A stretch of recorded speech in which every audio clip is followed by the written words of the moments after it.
Баршаңызға қайырлы күн достар. Бүгін сіздермен чак-чактың ең оңай және жылдам әзірленетін рецептісімен бөліскім келеді. Ол үшін ең алдымен ыдысымызға 2 жұмыртқамызды саламыз. Оның үстіне 1 ас қасық қантымызды және жарты шай қасық сода мен тұзымызды салып жақсылап араластырып аламыз.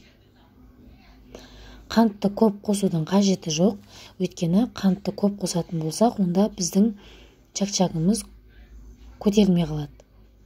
Ары қарай ұнымызды салып, бірінші осындай араластырғыштың көмегімен жақсылап араластырып, жұмсақ қамырымызды иілейміз. Қамырды салапанға салып 10 минутқа қалдырамыз.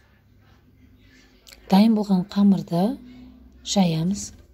Менің каналыма тіркеліп, видеоға лайк басып, қоңыраушаны басуды ұмытпаңыздар. Қамырымызды қатты қалың емес, жұқа емес, орташа көлемде ұнды көп сеппей жайып аламыз. Арнайы ирек кескіш пышақтың көмегімен алдымен осылай қамырымыздың барлығын кесіп аламыз. Әрине, қамырды өз қалауыңызша неше түрлі фигурада кессеңіз болады. Осылай барлығын кесіп алған соң, міндетті түрде қызып тұрған майда пісіреміз. Пісуі өте тез. 1-2 осылай араластыра отырып, кішкене сарғайғаннан ала береміз. Қатты қызартудан қажеті жоқ.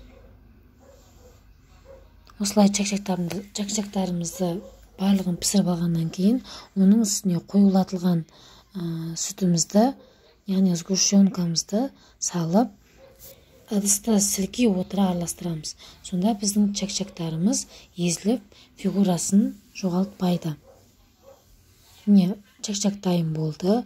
Арнайы ыдысқа салып, неше түрлі заттармен әсемдесеңіз болады.